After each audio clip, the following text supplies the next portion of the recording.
Ask a Puppy Trainer Show.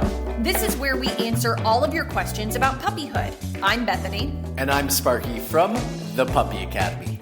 If you have a puppy question you need help with, join us live every Wednesday at 1 p.m. Pacific time on Instagram or TikTok at the Puppy Academy. This is where we tackle your toughest training challenges and guide new puppy parents on how to make puppyhood easy. If you're ready for more in-depth puppy help right now, check out our online school at thepuppyacademy.com to have us personally guide you through every step of puppyhood and in raising a happy, well-mannered pup. We're excited you're here. And now, let's get to the show.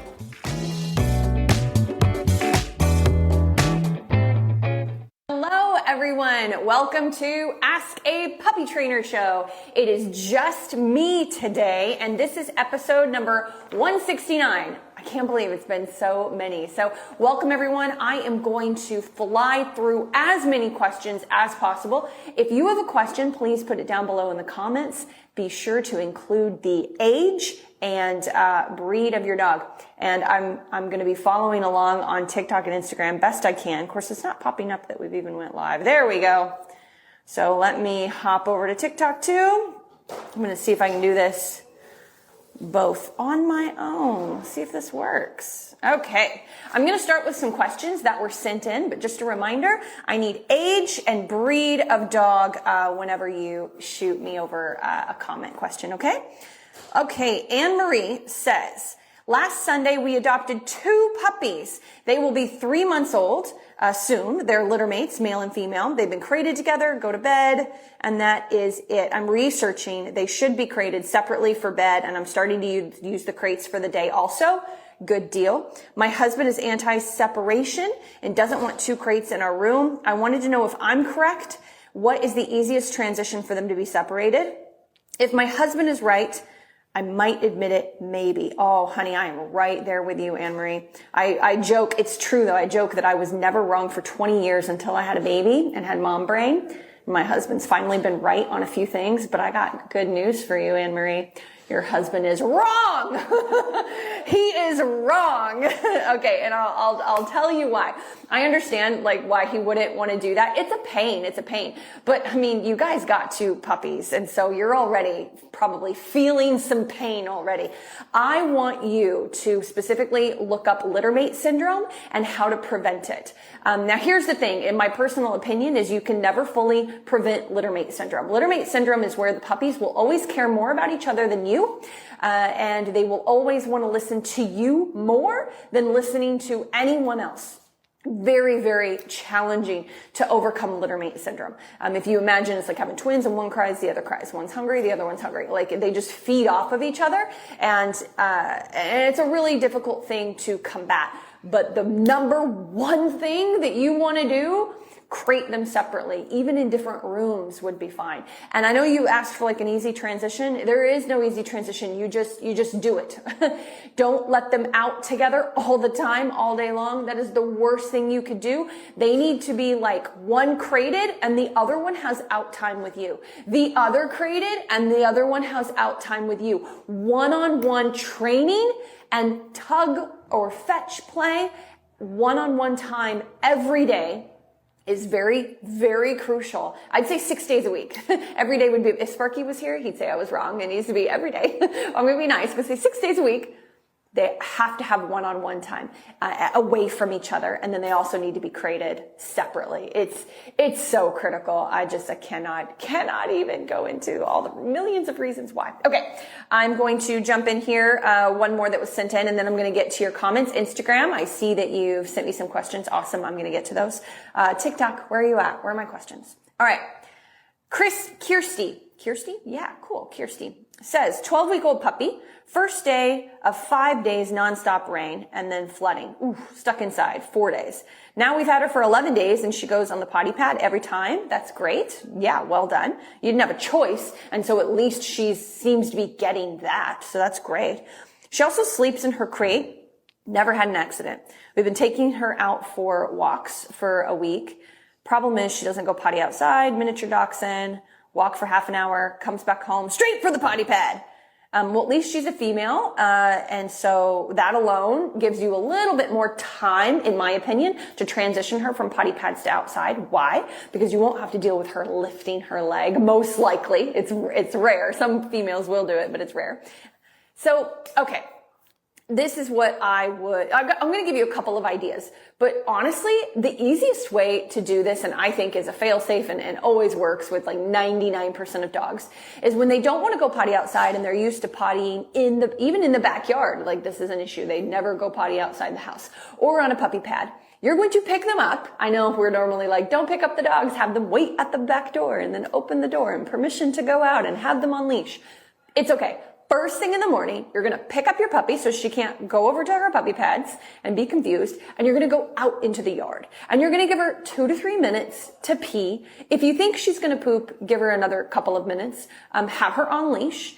And if she's not used, well, no, you said you're going for walks, so she's used to the leash. So have her on leash. If she doesn't go in 2 to 5 minutes, if you're waiting for a poop, pick her up, put her back in crate for 10 minutes. Take her out again. Still doesn't go? Back in crate for 10 minutes. Maybe it should be 15, but I mean, you can kind of judge that over the course of a few days. Get that first potty, the easiest potty of the day, in the morning, right away, before she's allowed any free time, any eat time, any play time, anything. So you're doing the crate and outside rotation for just a couple of minutes, nothing major, and then back in crate. She might have a crate accident, but just one crate accident should really teach you a little bit more about how to judge the timing. It won't be enough to build a bad habit. She has 3 or 4 accidents. That's different, but that's very doubtful. That's how I would start it. The other thing that you can do, I'll be honest, I don't usually think this is necessary, but I know it's common advice, and it does work with some dogs. We have done this here at Puppy Academy with really challenging dogs that go on puppy pads, and it has helped, but that's just when we cannot seem to get them to go outside. You need to take a soiled puppy pad. It's important. It has to have pee on it, which is so disgusting. You gotta pick it up and you gotta take it outside with you. And honestly, have it like closest to the back door, and then, and then eventually get it out into the grass. And yeah, just take a soiled puppy pad from throughout the day and then toss it one night, and then use the next one the next day to help them go outside. So good luck with that. I hope that gives you some really good ideas. Okay. Oh my goodness, all these comments. My throat is scratchy. I'm going to take a sip, which is probably going to sound really great on the microphone, so I apologize in advance. Oh, this is a good one. This is one that I could spend 30 minutes on all by itself, but I'm not going to, everybody, so still send me questions. Hetty's Handmaid says, can you help me? 10-week-old bulldog meeting a 4-year-old bulldog. The older bulldog just barks and, oh, this is not what I thought it was. Sorry, my brain is switching gears. The older dog just barks and wants to attack the little one who is in a puppy pen. Help. Hetty, I'm going to be, oh man, this really stinks. I'm going to be totally honest with you.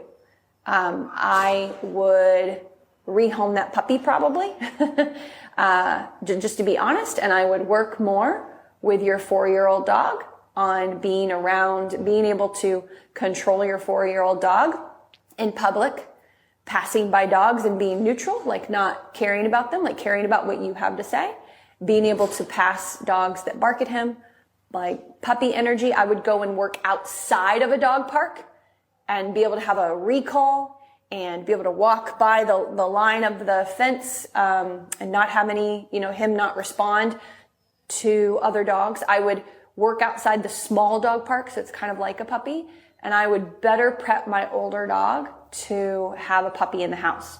What you're looking at is permanent separation with your dogs until your puppy is a full-blown adult, like 2.5, 3 years old, and they can both go through very strict training protocol, very strict, which usually costs thousands of dollars, where they can be around each other.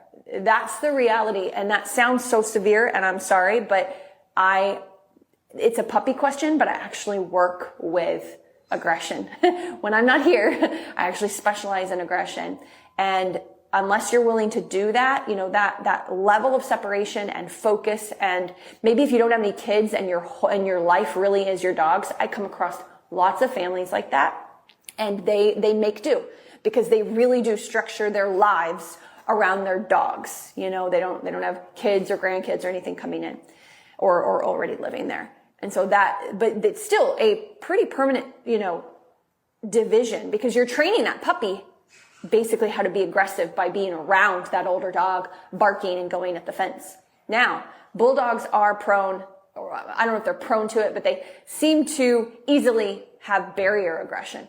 And so that could be amping your older dog up even more, that barrier, but that doesn't mean remove the barrier. I'm just saying that could be making it even worse. But what could happen is they could seem fine, and then if your bulldog's behaving that way, if your puppy does something your older bulldog doesn't like, it might really attack him and go after him. You don't know. So with everything I've said, I could be wrong. You could be reading the situation wrong. And if that's the case, then I would say you need same thing. You need a lot more practice on learning how to read doggy body language and things like that. If you know you're not wrong, then please consider what I said before. But if you could be wrong, if you're not sure, have a trainer, a balanced trainer that specializes in aggression to come into your home and assess the situation. Hopefully it won't be anyone that blows smoke and be like, oh, if you just train them, they'll be fine. At the end of the day, when management breaks down, it can get rough. And so you just have to, do you have experience with that? Have you been involved in things like that before with dogs that are really roughhousing, maybe playing in the yard and it goes south and you've been able to handle it? So a lot of the skill around the situation has to do with you as well. Okay. That did not go where I thought it was going to go. Sorry, everybody. That's a rough one, but it's real life and it happens all the time to people. Nellie says, 9-month-old Cavapoo. All right. He's been barking at people and other dogs.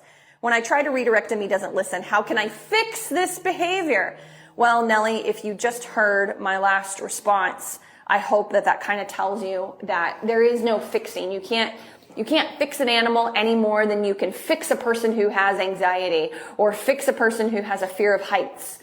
There's no fixing. But what you can do is become I just want to remind everybody, this is a 9-month-old dog, not a 9-week-old dog. The advice would be totally different depending on the age. A 9-month-old dog, you really need to become a strong presence in this dog's life and be the giver of everything. I don't know about you, but I order so much stuff online. I do not have time to go to the grocery store. I used to enjoy it. Now it just stresses me out. I like to order things online. I went into a huge Whole Foods the other day. There's a really big one out where I live. And I was just like, oh my God, there's so much. And I get that feeling of overwhelm.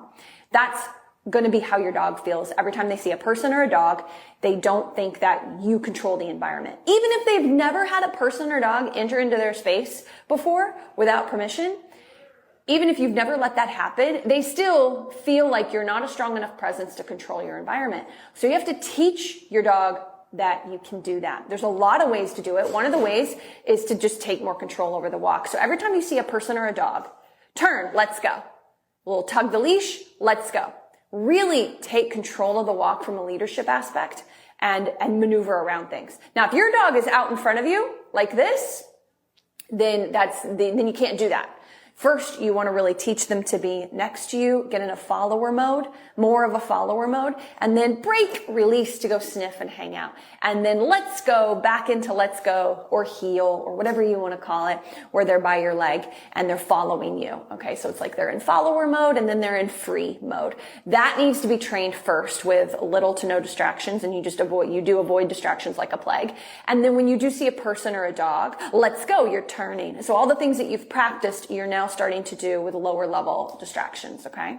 And that's really the type of relationship you want to come across. Once that's easier for the dog, they're like, oh, okay, we're maneuvering around things. I follow you. Then if you want to layer on something, like some sort of operant conditioning that is food or toy or whatever you want to do to change how the dog feels about that situation, you can. The problem is with a 9-month-old, people will pull out food to a barking dog or a dog that's about to bark. and they just turn and chomp on the food. And then if they do look at the food, they're usually like this. They're like, okay, I won't bark, but I'm like so anxious or excited or intense about the food. That's not really the way I like to do it. I like to have stronger leadership in the home, place duration every day, go to the spot, lay there for 2 hours, go to crate, hang out there in 2 hours, 2 hours in place duration on the floor before you get couch time. I don't ever pet you when you're excited. Whenever we play fetch, it's very structured. Drop it, sit down, break. Like I have all these, I'm creating games in my home with rules attached to them. If we play sports, there are rules. So think of it that way. And so you're doing all of those things in the house, and then you're doing those things outside of the house. Then when the dog has a better idea of how to listen to you, how to follow you, then you can layer on something like food or toys to try to get them to change their mind about how they feel. So maybe you could go to the park and play fetch 30, 40 feet away, and he won't care about the kids area, right? But you can't do that tomorrow. Because in my opinion, you would just be fueling that anxiety he feels. You want to get the leadership structure down first. It's a lot. I know. I just gave you like a whole time. But hopefully somewhere in there you found something to hold on to, a place to start. All right. Let's see. Hattie, I think it was Hattie, Hetty said they do have a behaviorist coming in on Monday. I would say, ask if that behaviorist considers themselves a balanced trainer. That is a really big wide berth, like way wider than this frame right here, but at least it gives you somewhere to start. If not, I would get a second opinion. Okay. Creative space for Elizabeth. Ooh, that sounds like I want to like go to your Instagram and like check it out, but I won't. I'm going to stay on task. Creative space. Okay. Female long-haired miniature dachshund, 10.5 weeks. Oh, a baby. Pro tips on potty training. Still on pee pads, isn't connecting the word go potty to going when asked. She's still peeing whenever she feels. So it sounds like you're doing potty pads in the house completely right now. So what you want to get first, I think, in my opinion, is just get in the habit of the dog going on the potty pads consistently. I don't know if that's happening. You can follow up and I'll try to find you. I've got time. Yeah, I've got like 10 minutes. So if you want to follow up, are you talking about just potty pads? And is she, you said going whenever, but is she going on the potty pads whenever, or is she going wherever? So are you on a crate schedule? Because for me, it would be crate. Then you let the puppy out of crate. Maybe I pick up first thing in the morning if I think she might tinkle or something, but let the puppy out of crate. Potty pad area. Go potty. Wait. Wait. Let her full pee. Don't say anything. Full pee. She lets it all out. Good, go potty. Yay. Free time, right? So that's how that works. She doesn't potty. 2-3 minutes have gone by. She starts just like chewing on the puppy pads. Pick her up back in crate for 10-15 minutes. Give her another chance. Okay. That's like the routine that I just gave you, like a little bit of what the routine is. Isn't there somewhere to send them for the schedule? Link in bio, you can get the master class for free. Link in our bio, you can, and this is on both places. If you go to the link in our bio, you can get our masterclass for free, which includes us talking about the breakdown of the schedule, right? Yes. Sorry, I'm getting feedback from the side. In case you couldn't, I don't have anybody in my ear. I need to get super professional and have people just giving me information in my ear. All right, but hopefully that gives you a start. Ashley says, oh, Aussie Doodle. I just see Aussie. It makes me happy. I love Australian Shepherds. 13-week-old, early signs of aggression, bit the vet during the exam, got mad. Okay, sorry, I don't mean to laugh. She gets mad when being picked up, tries to bite me when returning to crate. Usually is very sweet and well-tempered. There's always a but. It's like nobody wants to talk bad about their cute little dogs or puppies, and there's always a but. That's why I made that face. That was like my trainer face. I should have kept it in my head. I'm sorry. But that's why I said that, because if I read this, non-aggressive when meeting new people or animals, you said usually sweet and well-tempered. Sweet, yes. Well-tempered, absolutely not. Why? Because anytime she's challenged, she's lashing out. So that's not well-tempered. So sorry for a bit of the reality check. It's my opinion, of course. That's my reality check, Ashley. I'm very sorry if it offended you, but that's why I made that face, because not well tempered. And if you have a puppy where anytime they're put through any sort of challenge at all, they're not just grumbling, they're not just uncomfortable, because typically you'll see discomfort, lip licking, recoiling, trying to get away. And then when they reach 5 months old, they get a little bitey, like 5, 6, 7 months old. You have a 13-week-old puppy. So your puppy is still in follower mode. It's like my little girl is a baby right now. You still have a baby, and your baby is like biting kids at daycare and making them bleed and got kicked out. Like that's what you're looking at. And that is a genetic temperament issue. The family probably didn't make it any better. There's probably been too much freedom, too much holding, maybe not enough guidance, things like that, because this is a harder puppy than you expected. So it can definitely be exacerbated by the people.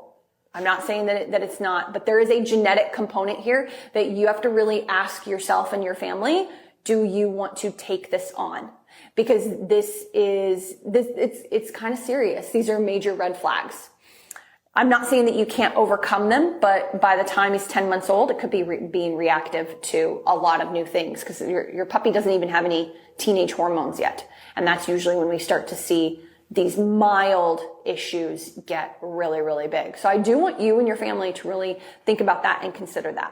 You also need one-on-one help right away. Ashley said, laugh out loud. I'm a mama. I know this. Good. I'm glad. So this is definitely something that you need one-on-one help with just right away. I mean, you need someone in your home tomorrow helping you work on these issues. Now, here is the tricky thing about a puppy with showing early signs of aggression. You need a balanced trainer, not with experience with aggression. You need a balanced trainer with experience with aggression with puppies. It is very different. If that dog is 10 months old, I can nip a lot of this in the bud easily myself. Working on it with the people, with the home, is much more challenging. It's much more ingrained in the dog, yes, at that point. However, I can use a lot of other things to give me leverage. You can't with a puppy. It's all about energy management throughout the day, showing that puppy 24/7 what to do. Food, leash, guidance. Like, are you picking up? Here's the thing. If I pick up my puppy and it bites me, there's the way to handle that puppy in that moment is very different than if that puppy was 10 months old. That's my point. And then I want to build up a good relationship with being picked up. So if I start to and I feel tenseness, I freeze and I wait. And then have I built enough food drive to where they can take food when they're in that state calmly, not with excitement, not a typical puppy trainer with like excitement. No. This is special. This is different. Then I go to the next step and I curl my hand around. I get tenseness again. I pause. My point is, this is pretty serious. If you weren't sure before, it's pretty serious. Biting the vet, even when getting a shot, rather than being nervous and fearful and unsure, it's pretty serious. I'd like to laugh it off and say, well, of course, you got an Aussie mix, but it's just not true. It wouldn't be fair to you. It wouldn't be fair to you if I did that. Because 13 weeks old, it's a baby. So, just know, if you were wondering, you definitely want to get some one-on-one help right away. But in the meantime, you do need to take into account that puppy's feelings and stop manhandling him so much. Use more food, have him on leash all the time, and start controlling every part of his day. He should be waiting at the crate door. At 13 weeks old, they are waiting at the crate door. They can hang in place while I'm standing, for a few minutes. They can wait at the front door, back door, threshold. I'm using food and touch and desensitizing every day. It's a lot of work. It can be done, but it's a lot of work. And that doesn't mean he won't still bite the vet in 6 months. It just means he won't bite you. That's another thing that trainers often forget to say when they're helping clients. So, okay. Okay, let's see. Sharky. Wait, did I already read this? No, I did not. Our 11-week-old, I haven't had any questions over here, right? TikTok, what's up with you today? Are you only ever here for Sparky? That makes me sad. That makes me sad, TikTok. All right, Sharky says, 11-week-old Cavapoo, severe separation anxiety. We're trying to crate, play, pin, train, but now just putting him in there makes him cry. Anything we can do to calm him? Oh, there's lots of things. Lots of things you can do, but it's definitely not easy, but lots of things you can do. So what I would say is let's stop doing the playpen. Sorry, I gotta take a drink. Normally I do this while Sparky's talking.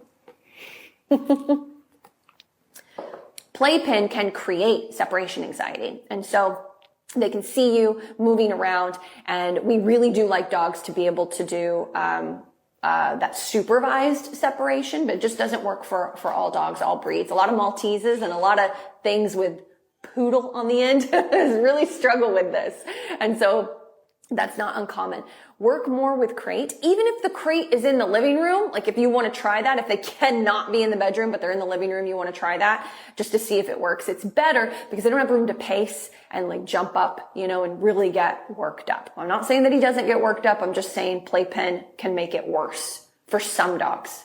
Some dogs. I would say 95% of the dogs. It's that way. So I would get rid of the playpen.